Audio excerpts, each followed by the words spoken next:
didn't expect this type of turnout. That's really great to see everyone here tonight. I've been involved with the entrepreneur group since it was founded just a little over a year ago. Actually, the former president is standing behind the camera tonight. Let's give him a round of applause. Yeah, he actually got one more thank you coming, so just get ready for that one too. Anyway, it's really great to see this group evolve and change so rapidly, and that's one of the reasons that we have a few thanks to go out tonight. First, we need to thank Deb Knappers. She is the lady who controls the room reservations here at Berry Hall, and we had no idea that there was going to be so many people showing up to this tonight, and so I actually got a hold of her last night and got this room reserved today. So if you see her in the hallway, definitely give her a big thank you, and she definitely stuck her neck out for us, so it's much appreciated. Next, Amy Thorne, Vice President. Let's hear a round of applause for her. Amy Thorne this semester, I'm sure you guys don't know, but was in charge of our promotional activities, and you've done an absolutely outstanding job of getting our name out there. And I mean, just look at how many people are in the chairs, and you can see that you've done a terrific job. So thank you again. Next is the guy in green, Shannon Kempenick. Shannon, for those who don't know, Shannon is a former NDSU student, founder and former president of NDSU. And I actually called Shannon a couple weeks ago asking about, I really want somebody exciting and this first speaking event to be, just a big deal. And I could hear that light bulb go off in his head, and he instantly said, Brady Nash, who is of course with us tonight. And so thank you, Shannon, for helping me get in touch with Brady. It's much appreciated. And last but not least, the man of the hour, Brady Nash. Let's hear it.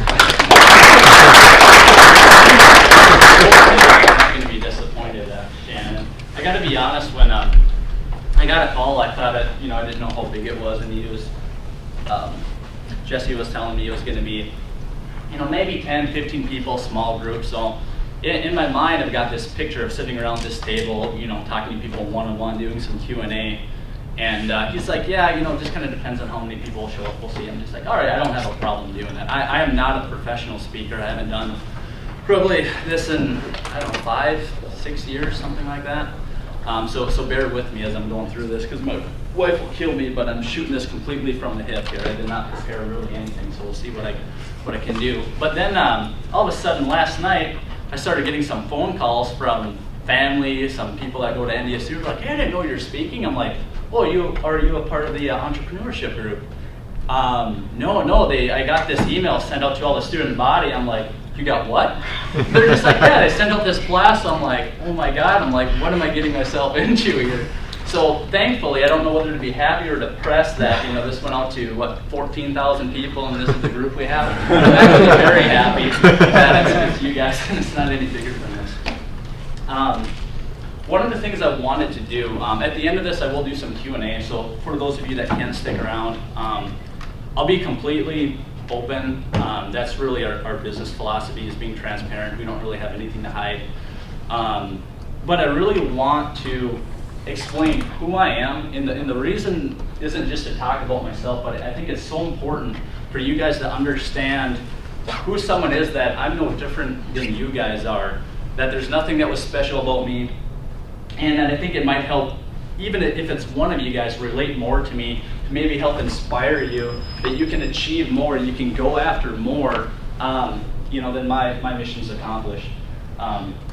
So I'm going to start way back. I'm going to do this as fast as possible. Hopefully it doesn't get too long. I'm 25 years old. So going way back, I was born in Winnipeg, Manitoba, June 28th, 1986. So this is going to, you guys brought some pillows because this will put you to sleep.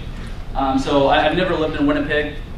My mom was from Canada. She was recruited to come to the States for actual volleyball. She's actually an All-American. I know some states have like Mr. Basketball. She was actually Miss Winnipeg for all sports. So she was very athletic, 5'6", had a 36-inch vertical. And she ended up meeting my dad at Valley City, North Dakota, freshman year. Never had a boyfriend before. My dad was a baseball player. Met him, they got engaged a couple months later. They got married. It was like 9.5, 10 months later. They were pregnant with my older brother, Bruce. They went on. In fact, my mom's volleyball team was just, their second team was inducted into the Hall of Fame there. So I was pretty proud of her for that. From there, my parents were both teachers and coaches. So we never had a lot of money. The majority of my life, I actually grew up in a trailer home. Pretty typical for small town North Dakota. And actually going back, to why I was born in Canada, them being teachers, they had the summers off. My grandparents were in Winnipeg and they had free medical. So my parents, not having a lot of money, wanted to make sure they're in Canada. My dad was working for my grandpa who owned a landscaping business at the time. So we had dual citizenship. So I've never lived there. I've lived here my whole life, but it's kind of a unique thing that I like to tell people. So anyways, going on from there, we moved around a lot. I was athletic. I was never the best athlete. I'd always make the starting rotation. I could pretty much do anything, and I'd place in the top 5 from a second, a third, a fourth. I was never like the captain of a baseball team, softball team. My dad was a very good baseball player, and so as a kid, my goal was I wanted to be like him. I wanted to be a professional athlete, as a lot of people do at a young age. When you realize it's pretty difficult to do that. At the age of 13, I was clock throwing 71 miles an hour, which was really fast for the age. So at that age, it gave me a lot of hope that, hey, maybe I can go and play college and do some of these things. I ended up really just kind of topping out, kind of wrecked my arm between Babe Ruth and Legion. I threw way too much, and really kind of saw reality hit me that, hey, this isn't really a long-term thing. So the problem was, I didn't really know what I wanted to do. If you would have saw me back then, I'm not someone that would have came to an event like this. Had no interest in selling, had no interest in business entrepreneurship. If I wasn't going to be an athlete, I didn't know what I wanted to do. So my parents kind of guided me into, hey, go into the medical profession, go into nursing. There's a lot of need for it. It's secure. There's going to be a lot of jobs. It's not going anywhere. So I was like, okay. So that's what I did. So I graduated from Lidgerwood High School. I believe there was 86 in the high school at that time. Now it's like 60-something in the whole high school. It's a small town. I was a 5-sport athlete. They're pretty easy, and if you go out, you get to play, right? So I went to NDSU. Going into nursing. My freshman year, things happened really, really quick. So I was living with my brother. I had tons of financial aid. My parents didn't have a ton of money. I wasn't a partier. I've never had a drop of alcohol in my life. Just because the way I was raised, my dad hadn't either. And being in a small town where drinking and partying was such a big deal, my family never had alcohol in the house. I took kind of pride in that. And the reason I don't now isn't because I think it's wrong, because I don't think that's the case. Obviously, excessive drinking, there's a lot of issues with that. It's more being the fact of statement that, hey, you don't have to do these things. You don't have to do that to fit in, to get along, to be successful. So I just wanted to share that with you guys too. So anyways, I was going to NDSU, and since I wasn't a partier, and that's what a lot of freshmen do in college, I wanted to get a group of people together on Friday nights, and everyone else was going out and partying, and I didn't want to do that. So I organized, this is when Texas Hold'em started to get big, and I organized a group of people just to have pizza, pop, hang out on a Friday night, and play for some money, because gambling was okay. It was like 10, 15 bucks, wasn't a big deal. So anyways, my freshman year, we're working out, and actually my business partner, Tyler, he's actually in the room here too. I was a very outgoing person, and I was just trying to recruit people for poker, make new friends. And I went up to him, and I asked him, hey man, how's it going? How are you doing? And he actually thought he had met me before the way I was talking to him. And again, I was just trying to be friendly, and he had just got started in a company at the time, marketing technology, when this is where it really started. So we became friends. He came to poker. He ended up actually winning that night, and he was a really cool guy, so I got to know him more. And he asked me if I was looking to make money in college. Well, I didn't have a job, didn't have any money. So I was like, yeah, what do you have going on, part-time job, something? I'm all for that. So what I'm going to show you guys here, I'm not here to sell you guys on anything. I just want to show you what I saw, so maybe you can see what I was thinking and what made sense to me. Because this concept is what's led to everything else. If it wasn't for this, I wouldn't be here today. B&G wouldn't be here today. A lot of jobs and a lot of things wouldn't be here if it wasn't for this, actually. So the company they had started was actually, I don't know if any of you guys have ever heard of this, was Excel. It was a telecommunications company, network marketing. If you guys heard of like Amway, Quickstar, Shackley, Melaleuca, pyramid schemes, okay? So that's what it was. I had never heard of that stuff at the time. There's a lot of people, the difference is there's legal, there's illegal. Pyramid scheme, that's illegal. Obviously, there's a lot of successful companies, you know, that are legal. It's just a way of business. So this is what was shown to me. There's a book called The Cash Flow Quadrant by Robert Kiyosaki. If you haven't read it, he's got tons of books. It's one of my favorite books that he had written. But anyways, this is the part that really stuck with me. I don't know if this is going to be big enough for you guys. But in the cash flow quadrant, he essentially groups people into 4 different groups, all right? So you've got your employees, your self-employees, your business owners, and your investors. So the employees, that's the concept of you go to school, you get good grades, you go to college, you get a degree, you go out and get a good job. There's nothing wrong with that. The concept here is you're trading time for money. Okay, if you're working, you're getting paid. If you're not working, you're not getting paid. I don't care if it's $10 an hour, $100 an hour, $1,000 an hour. If you're working, you're getting paid. As soon as you go home, you're done. Someone else determines what you're worth, if you're going to work, if you get time off, if you're worth keeping around. If you get a raise, it's all up to somebody else. Now, you could argue that, obviously, if you do a really good job, they can give you that, but if they don't like you, you're not going to get it. So that's the idea of an employee, trading time for money. Self-employees, okay? Now, a lot of people get self-employed and businesses mixed up. Self-employed would be, you know, I painted in the summertime when I was going to school, actually, in high school, for a summer job. Okay, if you did that independently and you were charging $20 an hour, but you work for yourself, that's self-employed. But you're still trading time for money. If you're working, you're getting paid. I don't care how much money you're making. I'm not saying it's a bad idea. I'm just saying you're capped. There's only 24 hours in a day. You've got to eat, sleep, eat, okay, and obviously you're going to get worn out. So that's the idea of self-employed. Now, business owners, okay, that's guys like Sam Walton, okay, started Walmart. If you go to this Fargo Walmart, obviously he is dead. His family owns it now, but he's not. His family's not there. But if you buy something, they're making money. Okay, so whether they're on vacation, at home, sleeping, eating, no matter what they're doing, they're making money every day. Generally, it's leverage right off people's efforts. Okay, so one of the concepts, and it can be an easy transition, so these two merge a lot, would be if you want to start a painting company, but now I'm going to offer you guys jobs, okay? I'm going to give you $10 an hour, you $10 an hour, you $10 an hour. I'll line the jobs up, but I'm going to charge $25 an hour for your time. So if I get 5 people working and I'm charging $25 an hour, giving them $10 an hour, okay, now I'm making $15 an hour and 5 people. I'm making $75 an hour on them working. Now, if I'm at the job, in my mind, I'm still self-employed if I've got to manage that. But if I can hire a manager at 15 or $20 an hour, okay, and I don't have to be there, that's a business.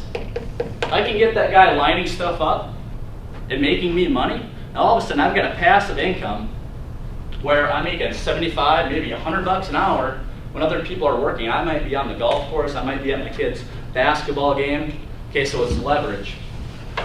Investors, these are guys like Warren Buffett. Okay, takes money to make money. You put your money into different investments. You know, obviously, a lot of people think of stocks and Roth IRAs. That's fine. That's not really what I'm talking about. But it's a sense that, you know, Warren Buffett buys companies. He invests his money. He's got other people running them. It just makes him more money. Okay, so it's multiplying. So I'm like, okay, that makes sense. So understand, I'm 18 years old. I'm sitting down. This is being explained to me. Does that make sense? I'm like, yeah, okay, that seems to be true. So this is the part that started to get me here. Now, based on that book, it said 95%. Please be careful with statistics, especially if I'm throwing them out or anyone's throwing them out. what is it, like 82% of all statistics are made up on spot? You guys ever hear that joke? Okay, so take it in general terms. When you start talking 90s or 80s, just mean a lot. If I'm talking 10, 20%, that means a little. Don't hold anyone to that stuff, because I think a lot of it's pretty much garbage. But so 95% of people fall between employed to self-employed. That meant that obviously 5% of people were either business owners or investors. Like, all right, that makes sense. You got, one group, one guy, one family owns Walmart. You've got thousands of employees. Like, all right, I guess I can see how that works. Now, this is the part that was like, holy cow, I never thought about it this way, even though it makes sense. This 95% of the people in America are fighting for 5% of the money. That meant that 5% of people in the US control 95% of the wealth. Simple question. They asked Brady, what side do you want to be on? You want to fight and wrestle with 95% of the people for this 5% of the income? Or do you want to walk my little ass over here and work with 5% of the people for 95% of the money? That made sense.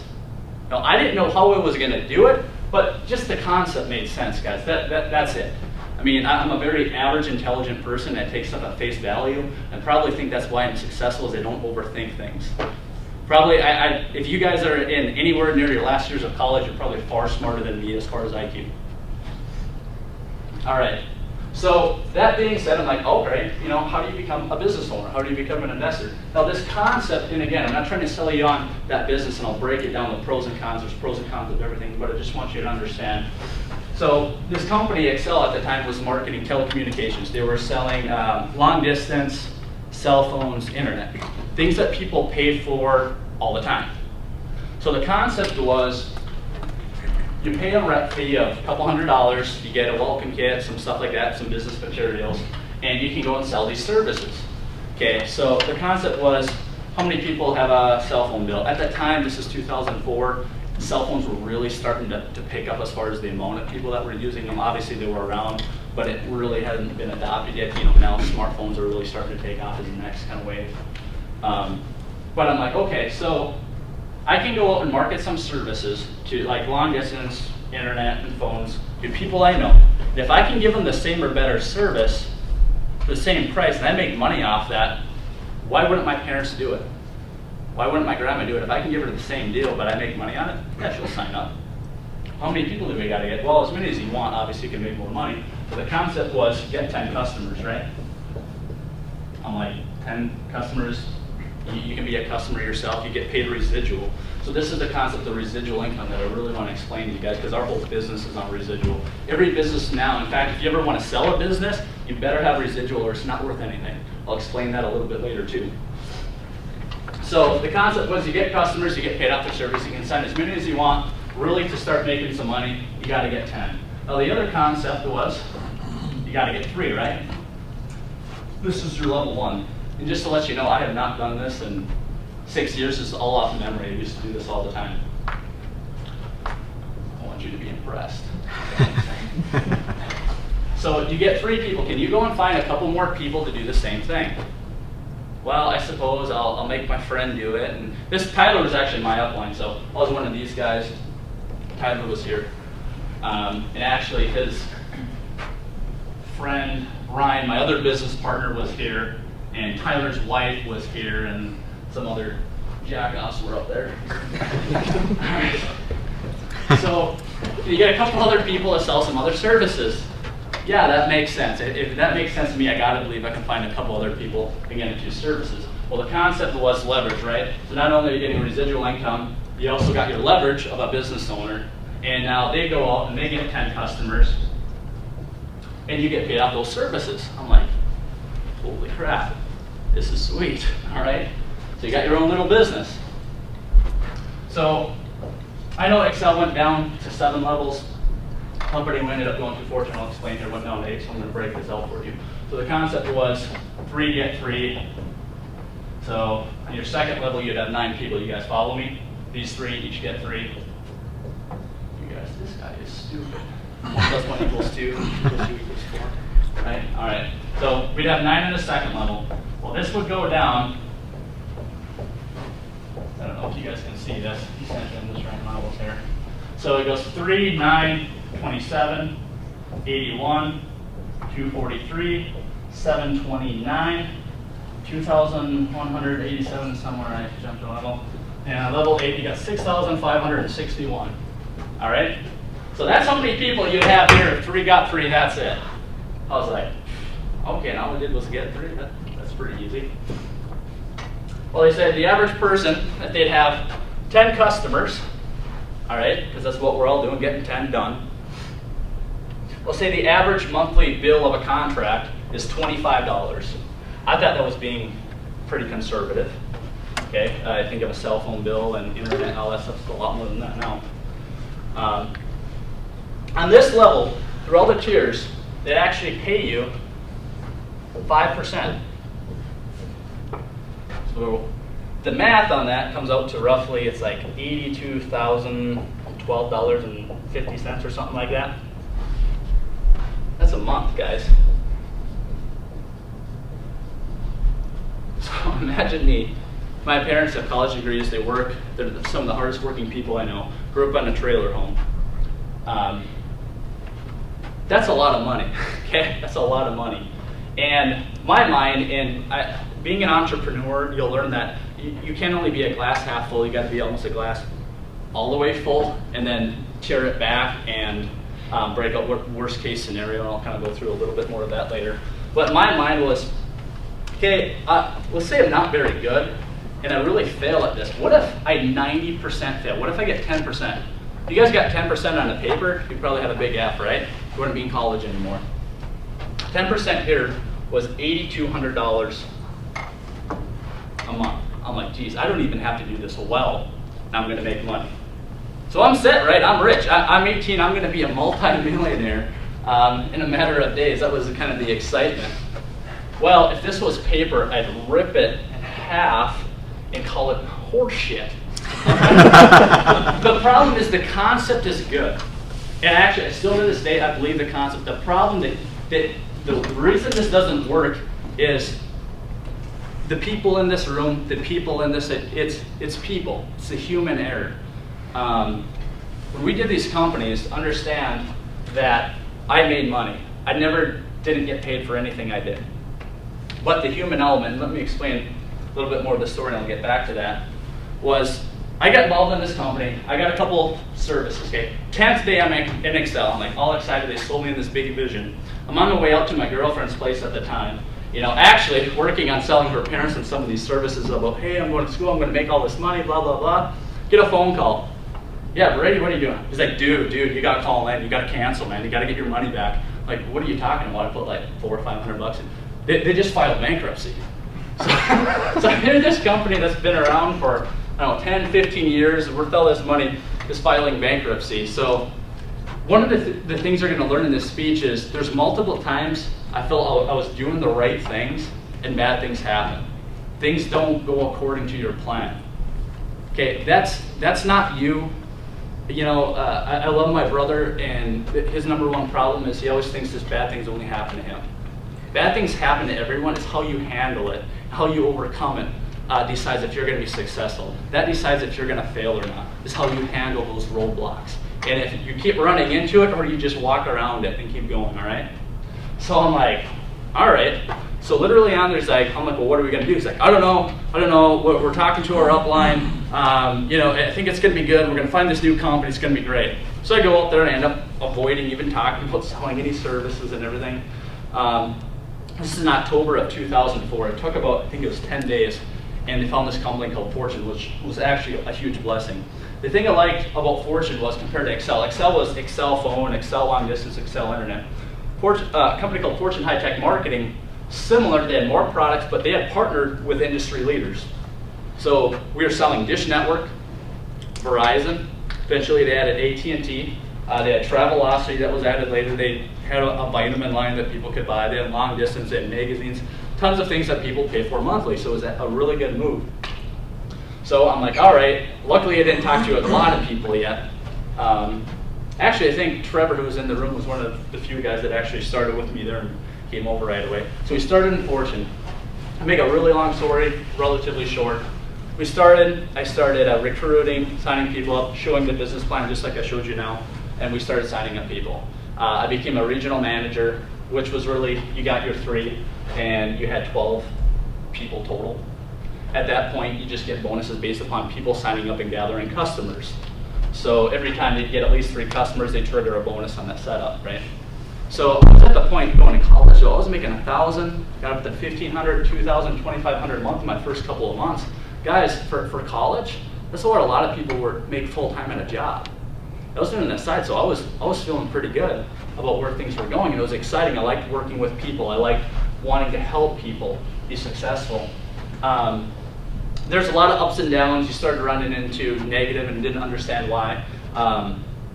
The problem was that the negative stuff that would come with this type of a business was people saying, oh, it's a pyramid scheme. We're dealing with college students that would go back to their parents. And they said, my mom said it was a bad idea. And so we had to deal with that a lot, people signing up and quitting, but we kept moving on. It was stressful, guys. I can't even tell you. This might make me sound like a wuss, but I was so stressed some of those times because I had the vision. This made so much sense to me. I just didn't understand why it wasn't working. That was the human element. I mean, there's times I even cried myself to sleep. The girlfriend I had at the time, we had a long relationship. Her parents were successful because they own a sugar beet plant. It was like, we don't know what Brady's doing. He's throwing his life away, which really hurt because I was close with them. I didn't have a whole lot of support. Okay, so, but the concept made sense to me. It made me stronger. And instead of getting really down and depressed over and over, I actually turned that to fuel. One of my favorite commercials was actually the Tim Tebow commercial. Have you guys seen that with FRS? Whether you like the guy or not, I mean, that commercial is awesome. It's pretty much him talking about all the things that people said he couldn't do, he wasn't going to do, and he achieved them all. It's pretty cool. And I encourage you to, whatever that fuel is, whether it's doubters, or goals and stuff that you have, you got to find that fuel, because entrepreneurship and business is too difficult if you don't have that fuel to keep you going every day. You got to write it down. At my closing, I've got some things I'll throw at you guys too. So anyways, I was regional manager, making good money. Started getting to the point I was making $4-5 grand a month. In fact, I ended up becoming the youngest executive sales manager in the country at the age of 19. There's over 100,000 people in the country. So my name was brought up on a lot of national conference calls. I got a lot of recognition for that. And I did a lot of stupid things. And what I mean by that is I was making money. I'd never had it before. I was spending it. So at the age of 19, I bought a 6-bedroom, 4-bathroom house, 4 floors. I was driving a Jaguar. My second semester at NDSU, I didn't go to class. The only reason I went to class was to recruit and meet people. All right, so every time I was sitting in different seats, hey, how are you doing? Good, good, you know, making friends, and then, you know, picking up people that I thought might be, you know, good prospects to work with. So that was my second semester where my student loans went. So I dropped out really second semester at the end of it because I was going to fail all the classes because I wasn't going to them. So we had this house. My parents, everyone thinks I'm freaking crazy, right? Well, get this, and this is pretty funny.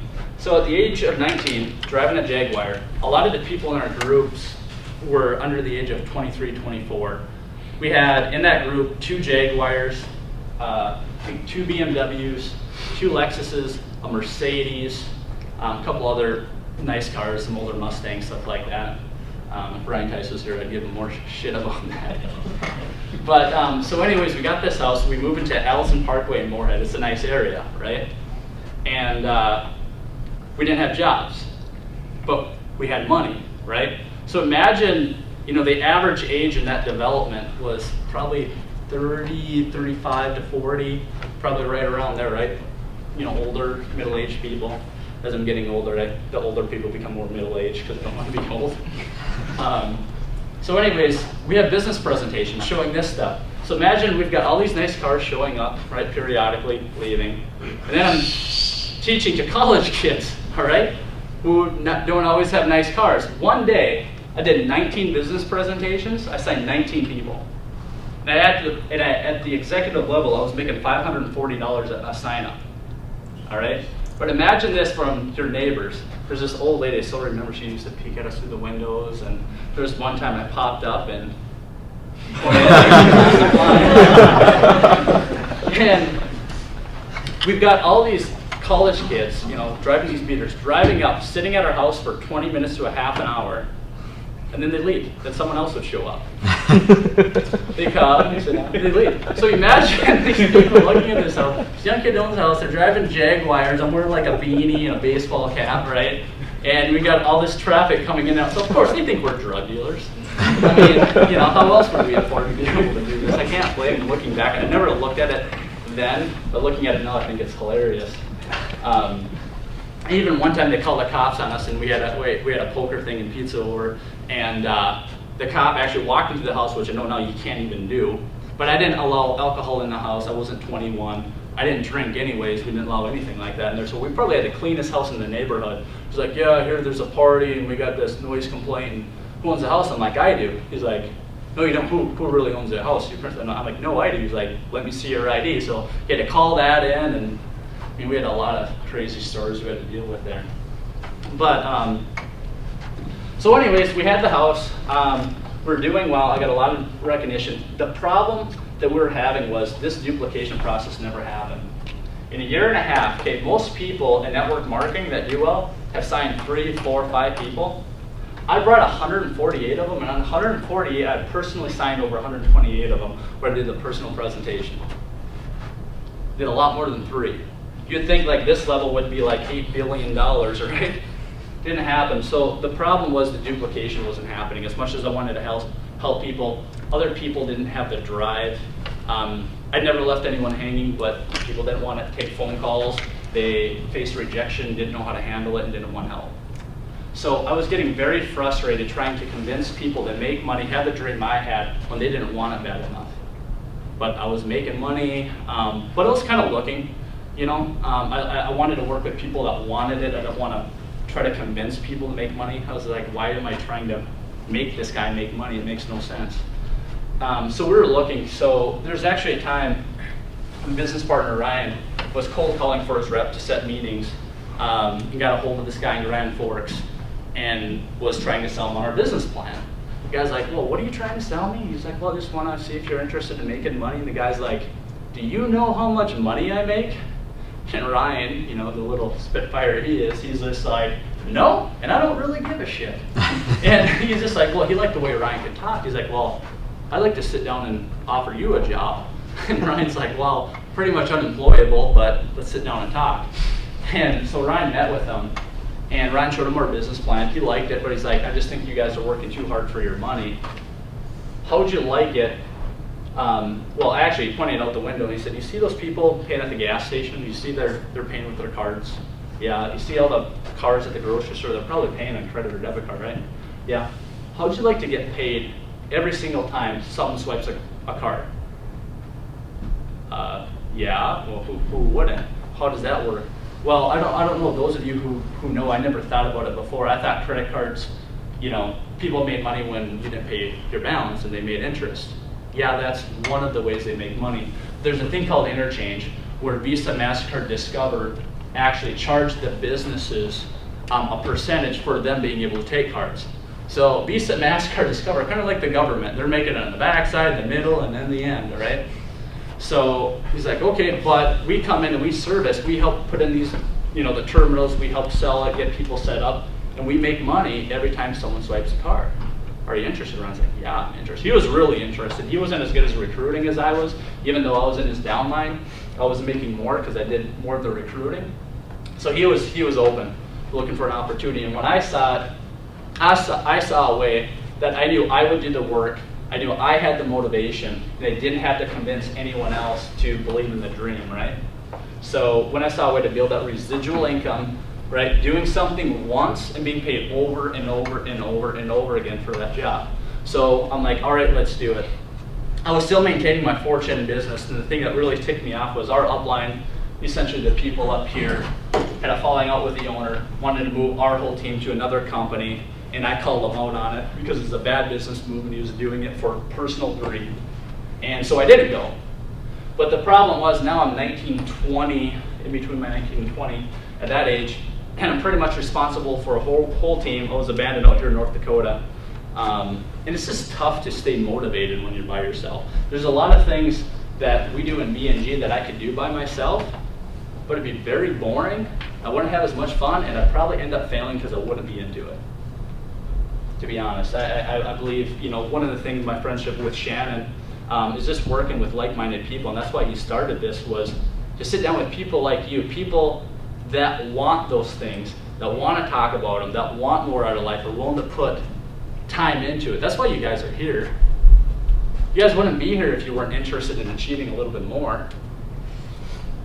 So, anyways, so we didn't want to be employed, so we actually became their national marketing arm. They brought us in to market credit card processing services. They own a check collection company, accounts receivable. They were getting involved in the processing, and they wanted us to market them nationally. Okay, we'll do that. So we're just all commission. They were supposed to give us a drop of it was like $1,000 a piece. Our first check was $1,000 between the three of us. We spent like 60, 70 hours a week driving on all our own gas, and we got to split $1,000 between the three of us. Doesn't work too well. So, another surprise, right? So we started marketing and selling, learned the industry cold. Again, just over-ambitious.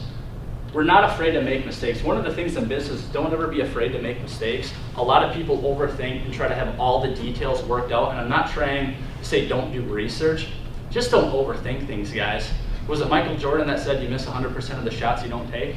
Right? Well, I know a lot of people that talk a big game and never do anything. How many people do you know that come up like, man, it'd be so easy if you did this and this and this, you'd make like $1 million. They go back to their one-bedroom apartment and play video games. Yeah, it sounds really easy. You know, so I hear a lot of ideas that people think that it's so easy to do. I've become a lot better now at learning of what it takes. Okay, this is the end result, you're here, but there's all these steps, and these steps are what people normally miss and they fail to achieve because they don't want to go and do the work. So having foresight in your end result's great, but you've got to be able to backtrack it too, right? So anyways, we started marketing. We started doing well. Of the three B&G owners, I'm more of a sales entrepreneur. That's really my thing. My other partners are a lot smarter, and they have a lot better skill sets in different areas. So what we ended up really using was, let's use our strengths, right? One of the other things of being a business owner is knowing what you're good at and what you're not good at.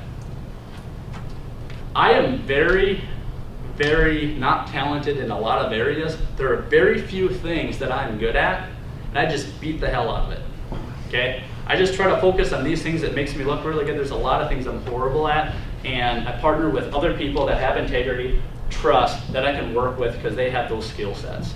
So you don't have to be great at everything you do. Not saying you shouldn't try to better yourself, but just really focus on the things you're good at to be great at it. So anyways, we were selling. I was very good at selling. In our industry now, if I had a rep that could sign 5 accounts a month consistently, that's a good rep. And what I mean by that is going to a business, getting them to switch their credit card processing services over to us. That means on every transaction they swipe, maybe we give them a better price, we give them a better terminal. We make a percentage in a transaction every dollar that's ran through there. Okay, well it's tough. It's a lot tougher now because it's saturated. There's a lot of cold callers on it. So you got to sell yourself and support and integrity and being honest with them. Our industry has been a very dirty industry. We're not the only honest company, but the problem is 90+% of them doing all the calling are dishonest.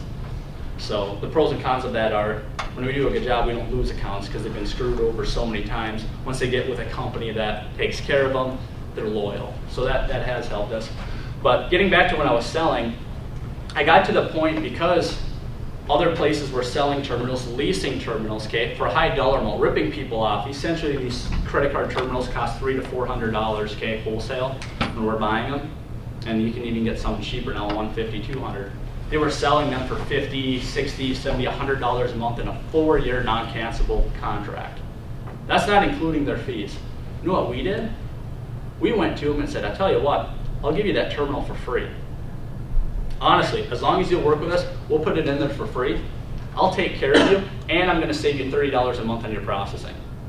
If you need anything, I'll take care of you. The biggest thing is I need referrals. If you know anyone, I'd love to help them out. It's the only way I get paid. So starting out I started out in the small towns in Lidgerwood and Gwinnett and Lisbon and Enderlin, those of you who know the small towns in North Dakota. And I started getting a lot of referrals. And being a good kid in school, I had a good name, my dad had a good name, so I really used that as a warm market. And I got to the point I was signing 20 to 30 accounts a month myself. Okay, that's, and not trying to brag, but in our industry, that is crazy. That's a lot of accounts. So I was doing that, my business partners were signing accounts.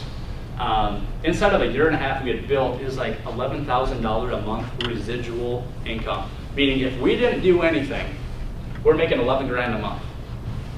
Not bad, right? That was about a year and a half true residual, not including any upfront money that we might have gotten from gift cards or anything else. So the problem was the guys we were selling for, we started, because understand we didn't have any industry knowledge, we started finding out that they were pretty dishonest. Some of the things they were telling us weren't necessarily true. We ended up finding out that we were more knowledgeable than they were, found out we had built about 90% of the company. And then he actually, because I was selling more, and they just look at sales numbers. So between the three of us, I was more of the sales guy in the group. So I had to actually build a better relationship because I was always working with him. He had offered me ownership, and he wanted to cut out my two business partners. So understand, these are the business partners that brought me to this business. I've been my best friends for the last couple of years, going through when I had no other friends, or I shouldn't say, it's not like I didn't have friends, but real close people that you could talk to and work with, okay? So I was at the point where you turn around, and at that point, at the age of 19, it was like that 1920, it was September of 05 when we started with them. So I was going to make $11,000, $12,000 a month, have part ownership. They could go on corporately, or they were going to be done. And for me, it wasn't even a decision. I'm like, it's not about the money. I would never turn around and screw someone over for money. See, the difference is you can make a lot of money in this world, and a lot of people want to take the easy way out, take advantage of people, especially when they have more knowledge. You can make a lot of money in this country without having to screw people over by being honest, being transparent, even if it's not the first thing you see. So essentially, I went back to my business partners, talked to them about what was going on, and really started finding out that if they were to do that to someone else that I would never do, what would they do to me in the future too, right? So the trust was broken. We had really learned, we'd built about 90% of the company, and the guys, I think we need to go out on our own. In our contract, we would be paid for 1 year, okay? So understand, I've got a house, got a Jaguar, those guys owned the house. We had bills, we had acquired bills, it wasn't a cheap lifestyle anymore. But like, we get paid for 1 year, we can't touch those accounts, so let's just rebuild it. We're talking long term, right? So we did that. We sent in our resignation. We were nervous. It was actually on Tyler's birthday when we did. He's like, this is going to be a great birthday present. We get a phone call, and they asked what was going on. We're just like, we just feel it's in our best interest to leave. And they said, well, you want your money, come and get it, because we're not going to give you a dime. They have the money, guys. So yeah, contractually we didn't do anything wrong. Well, most people would say, well, sue them. Well, yeah, that's what we did. The problem is, how do you pay your lawyer? Credit cards? Okay, so throw money on a credit card. We got a jack-off lawyer, didn't do anything, took our money. I ended up negotiating the whole flipping thing, right? There's a couple things he sent them that had to come from a lawyer's office to make it more legit, like we're fighting. Essentially, I made a bluff, told him I had tons of all this money saved up from network marketing, which I had blown it all. So I'm just like, you want to go 12 rounds, man? I hope you got deep pockets. I had no money. I wasn't paying my mortgage. My credit got smoked. I moved all my stuff out of my house, moved it into their house, so we could just keep their credit, because I was the only one on my house of us three partners. So I'm like, let's keep your guys' credit. I'm the youngest. They were 5 years older than me. So I'm like, it'll rebuild. So we did that. We're battling. We knew we would win. We didn't do anything wrong. It took a long time. He essentially bought the bluff. And what he didn't understand is we had the relationships. We sold these accounts. These merchants didn't know who he was. So we settled for 4 months out of 12 months. Well, geez, that sounds like a screw job. Yeah, but the part I got in the contract was he released us from all claims dealing to the contract. We were done. That meant that he removed the non-compete. there's a big mistake. We had the relationships. So inside of about a month and a half of the 320 some accounts we signed, we went and signed about 280. We had the paperwork, we went to all these merchants, and I got brand new contracts signed. As soon as we got our last payment, we had contracted the company, said this is what's going on, if I can re-sign the paperwork, will you send them over to us? Yes. Started to send all these apps. Well, the problem was, even though I verified this with the company we were sending the credit card processing deals to, they apparently didn't believe us. Because we started sending in these 300 deals, and they're just like, well, we can't do that, they're his. I'm like, guys, I negotiated a 6-figure lawsuit based upon you saying if I could get the owners to sign an agreement with me, you'd move them. Yeah, well, it's gonna take this guy out of business. So, they're my accounts. I mean, this is why I did this. Well, we were thinking like 10, 20. We didn't think you were gonna sign to it. Like, damn right, I'm serious. These are people that called me for support. I worked my butt off to get these accounts. The guy screwed us over. We took, a third of what we were owed. And I want these agreements. Oh, we can't do that. So here I am. I try to make sure I have all my ducks in a row. Another roadblock, guys. You want to talk about being kicked when you're down? Just one more thing we ran into. Now what are we gonna do? I'm like, all right. So the company we're sending stuff, they're actually called TMS, Total Merchant Services. Important you know that they're like a $350, $400 million company. I was like, all right, so what are we gonna do? These people are calling us, can't sign them. Like, let's find another company to sign them to. So we found a very good competitor, started rolling the accounts. So they started to see all these accounts start moving. Well, then they call us back. You guys can't sign those accounts because it's a violation of contract. I'm like, you just said they're not our accounts. You said they're his accounts, so I'm not held in a contract. So they wanted the best of both worlds. They wanted to say that they had to stay with this guy's company, okay, and I'm not going to say his name for any legal reasons, but you can probably figure it out.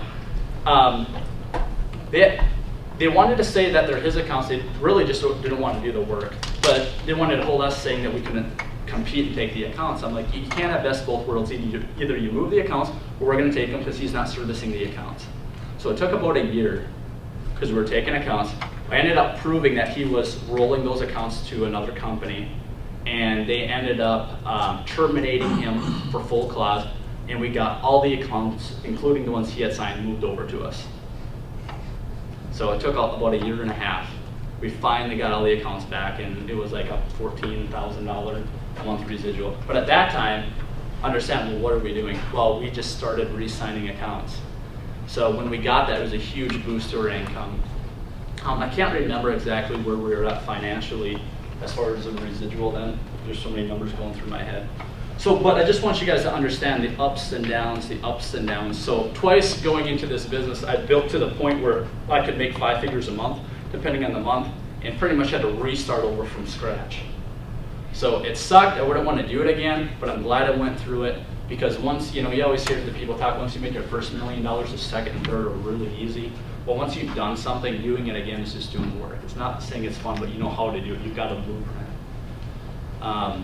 Resiliency, not giving up, we'll make up for a lot of mistakes and make up for a lot of lack of IQ, I guess, if you're dumb enough to keep you on.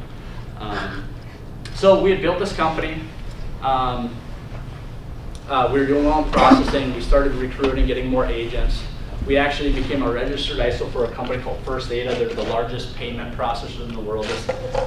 I'm not trying to bore you guys, but I just want to give you a little bit of the names out there.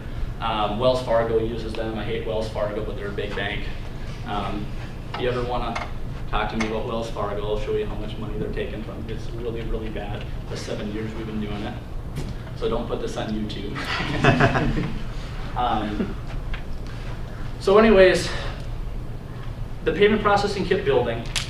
And as we're growing, it became more of a commodity. There's a lot of stuff, the internet age changed stuff. People were always going for lowest rates. So how do you still make money when people are giving stuff away? So we needed to find niches and ways to take care of a customer. If you owned a business, okay, you're paying a bill, and I came up to you and I just said, well, I can save you money. Okay, how? Well, let's look at rates. But if you got 5 calls a day and everyone told you that, hey, I can save you money, pretty soon you're sick of it. You don't even want to answer a phone. The next guy walks in saying, hey, I can save you money. You're like, I'm busy. Get the heck out of here. I've got a business to run. So that's really what was happening in our industry.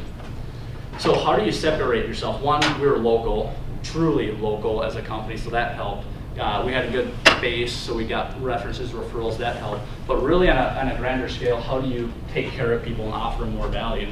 So that really came down to, value-added services, not just gift cards, because everyone was getting into that. Came to point of sale, touchscreens, something that does their inventory, software, e-commerce, okay, giving someone more value. So we started to push that. We actually were working with a local guy that was doing restaurants. He actually does the hub, okay. We have the point of sale system in there, the touchscreens, we do all the processing there. And he came to us and wanted to be bought out. He was a one-man show. He's been doing it for, it was like 7 years. And I was all excited because I wanted to do point of sale, wanted to offer more value. If we did the point of sale system, if we did their security system, they probably weren't going to leave us on processing, right? So they had the residual income. Point of sale had front end heavy cash. We weren't used to that. We're used to investing into a terminal on an account, paying a rep, and waiting 6 months, waiting a year just to break even. So a super competitive industry. Okay, so now we had something else to offer and talk about that no one else was calling on the phone. So that worked. So I convinced him to, instead of just selling us the business, because none of us were tech guys, we weren't smart enough, I'm like, how about you just plug into our system, our money, and we'll start to market this and we'll put you on steroids. We'll just dominate this market. And that's what we did. So it was about probably 2 years ago, 2.5 years ago. We formed B&G Technologies. We acquired Outsourced Solutions, gave him 25% ownership to continue to stay in and train us and develop it. I think it's been going really, really well. We've been happy with that. So we're adding more value.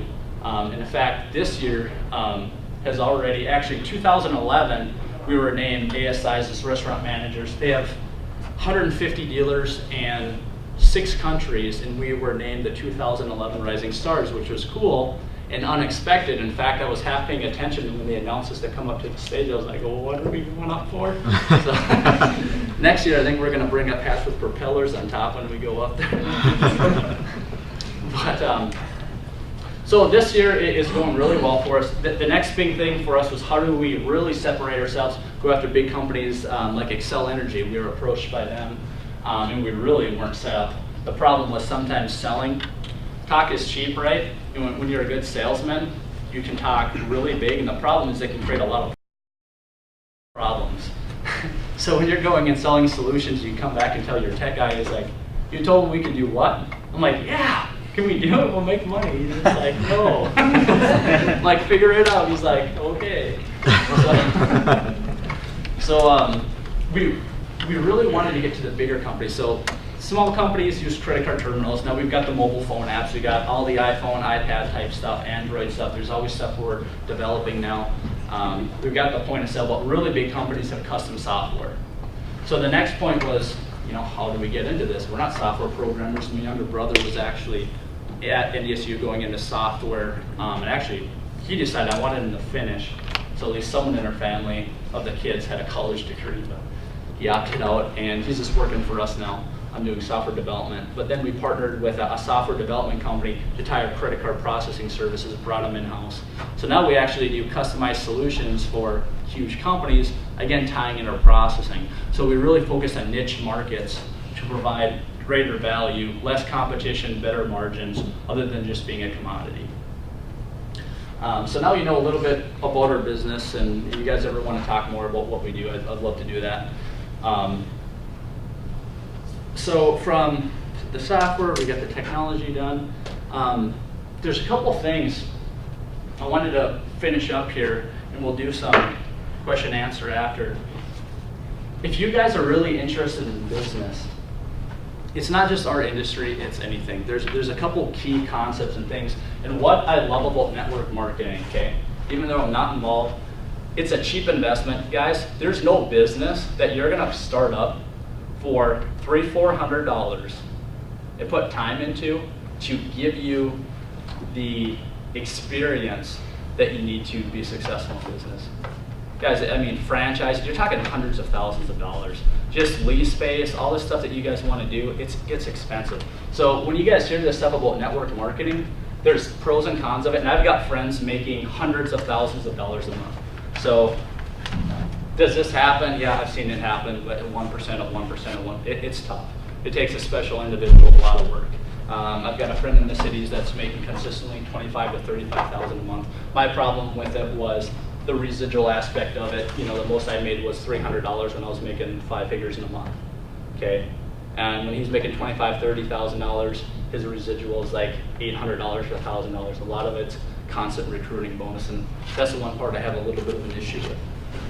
Concept is great. There's Mel Lucas, Shackley, a lot of these things where people are buying actual product, getting paid on. They're all legit businesses. So people that are participating in them, please don't shun them. Encourage them, even if you don't want to do it, because they are real businesses and it takes real skill and a lot of work. And anyone that can do network marketing successfully, they can succeed in any business, no question about it. Because that's a tough business, but it's really cheap. It's a really cheap learning curve. So these are a couple of things that we used to actually teach at some of our training events when I was doing these network marketing events and training people. And it really applies to a lot of things in life. So I just wanted to share this with you. First part is, I call it dreams. And these are just some bullet points. People without goals fail. Write your dreams and goals down on paper. If you don't know what you're working for, how are you going to know when you get it? You know, achieve, why are you putting yourself through this? Why are you spending 50, 60, 70, 80 hours a week, right, Shannon? Yeah. What are you working for? Do you have a goal? Do you know, I mean, some people just, it's like spinning your wheels, you know, if you don't know what you're doing. Speak them into existence, but don't just talk about it, be about it. You get a lot of people that talk, right? They all have great ideas. They never take any action. I would say stop talking, just do something. Even if you make mistakes, you're going to learn more doing something and failing than you are just talking about, oh, maybe this would work. And when someone else does it and it works, it's like, oh, I had that idea. The guy sold my idea. Just do it. You're going to make mistakes. I make mistakes every day. In fact, one of them, you know, don't customize your license plate with your company and title. Bad idea, okay? I'm still learning from my mistakes. In fact, we had, when we got involved in technologies, we had a point of sale deal, large location here in town. We had some hiccups. We were going through some training, like learning it, and it didn't go exactly the way we wanted. We did everything to make it right, but she was really pissed off. And I guess apparently she saw my car when she was driving. She told one of my employees that she was trying to catch up with me to run into the back of me. So, not good. And we ended up working out. She's one of our best customers now, but knowing why you do this business is more important than how you do this business.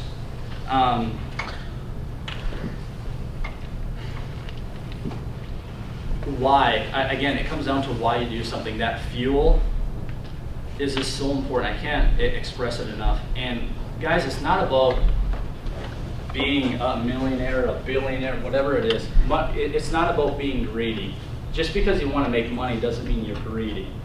For me, money is not just buying nice things, it's what you can do with the money, okay? Money buys time.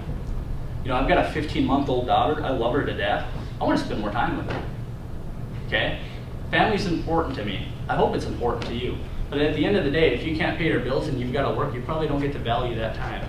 So, you know, one of the things that ticks me off is some people going through this, oh, money's not important to me. Really? Is it not important to you? Because if you can make so much of it, I'm sure there's a lot of things, if you don't need it, you can give to people who do need it. And I give a lot of my money away, and that's not trying to toot my horn. There's just a lot of places that, good causes that need funding, okay?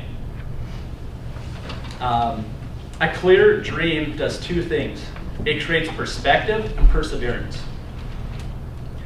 Association with others can inspire us to new levels in personal vision and determination. That's what this is about. Getting with a group of people that will encourage you, not turn you down. It's so important, positive reinforcement. So important, and that's why I love what Shannon did here. He's like, Brady, you know why I put this thing together? Because I just wanted to hang around people that have my same thoughts, and I just wanted to hang out with them. I'm like, dude, that's awesome. That's awesome. Success in network marketing, okay, is not about talent, it's about tenacity and steady plodding, moving forward. Entrepreneurs can see things sooner, more clearly, and more fully than others. The most surprising aspect of success is how deceptively simple it is. biggest thing is not overcomplicating it. Again, people want to have every detail laid out. You know, when I look at a business opportunity, and you know, some people, you know, Shannon talked about this, entrepreneurs have different ideas of being focused on something and diversifying. I'm kind of a hybrid. You've got to have tunnel, you know, focus on something, but you've got to be open to look at opportunities, not be closed-minded. But where do you spend your time? You got to be focused and know what you're doing, or you're going to spin your wheels. We were really guilty of that early on, where every time we saw a shiny new toy, it was like, oh, let's go over here, let's go over here. Then you realize you can't do everything. So focus, get very, very good at something, build a system, create leverage, and then try to focus on something. If you take too much stuff on, you're going to fail at it, at everything. You're not going to be good at any of it. Not only does the dream have to come from within, so does the desire, discipline, and drive. Entrepreneurs follow the Nike philosophy. They just do it.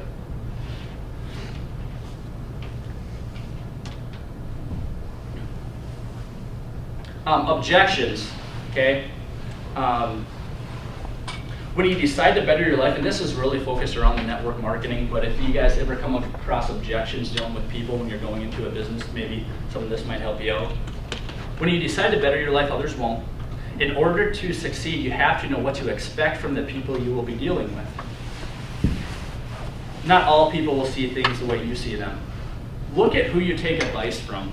And what I mean by this is, I love my parents to death. I respect them. They're very intelligent people, but I wouldn't talk to my parents about how to run a business or what I should do. Why? They've never started a business. They've never ran a business. How would they know? I wouldn't tell you guys how to fix your car. Why? I've never fixed a car.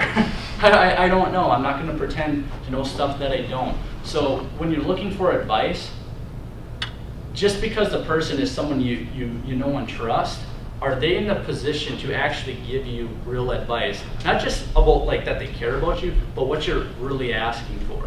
So when you're talking about you want to run a business, if you're talking to someone, they better have started a business or have done it.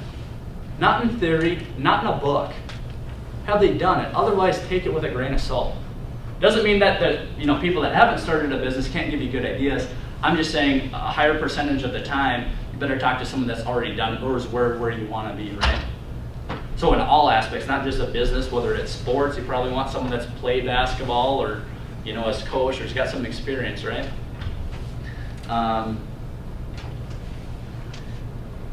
If you are not offended, you can't be affected.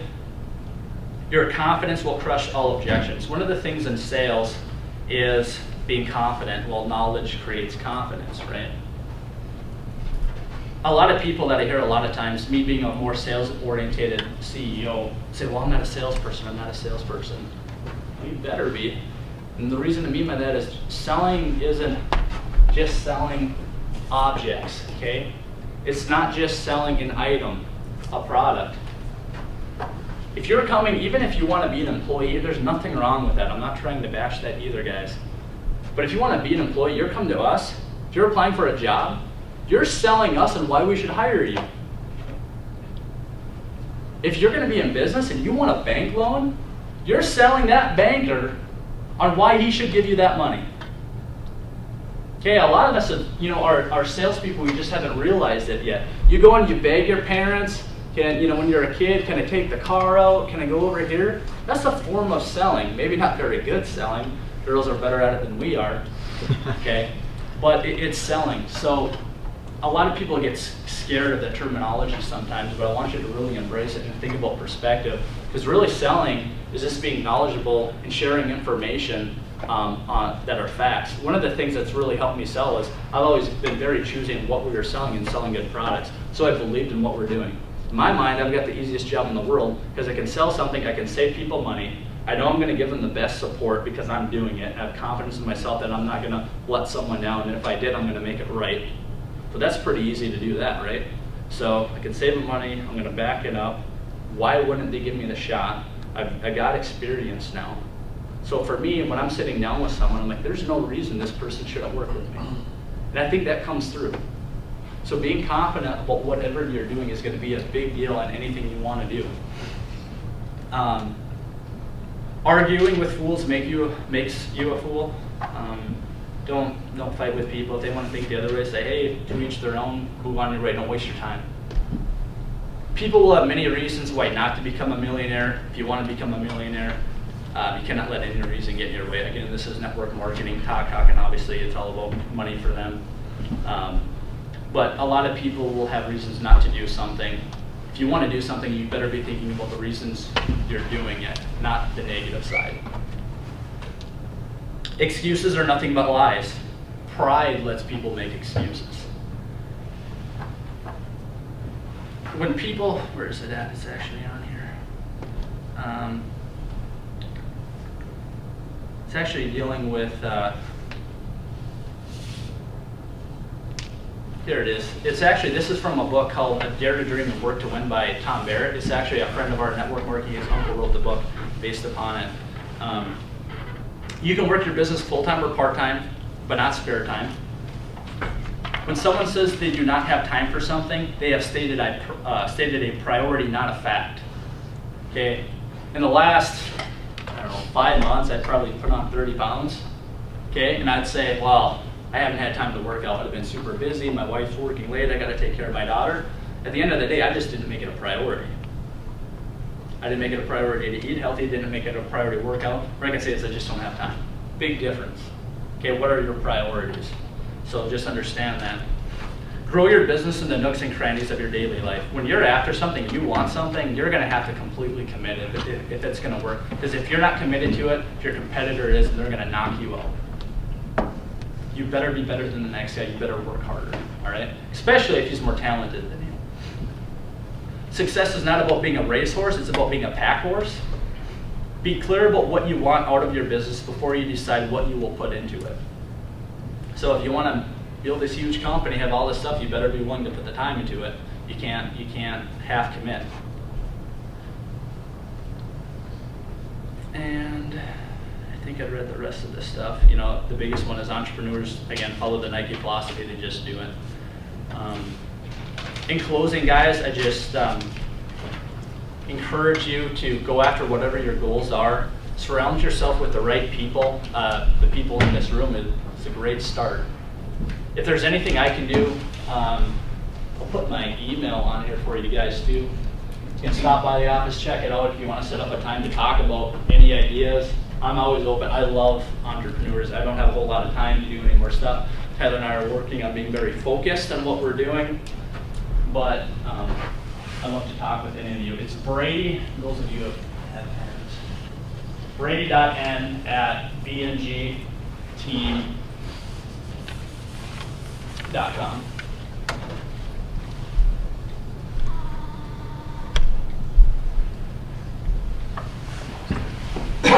And in closing, I guess, is there any questions that anybody has that I can answer specific on anything that I talked about or off topic?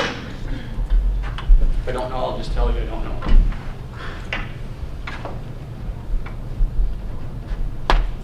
Then they're all like, we just want this guy to shut up. All right, thanks guys. Thanks for coming out tonight.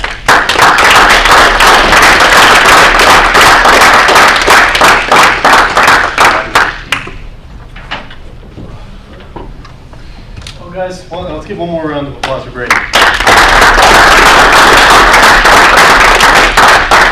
And to all you new members, if you guys are interested about joining the group or getting any more information, come find me. I'll be the guy wearing the shirt sitting right here. Thanks for stopping by, and I'm not taking any napkins, cookies, or water home.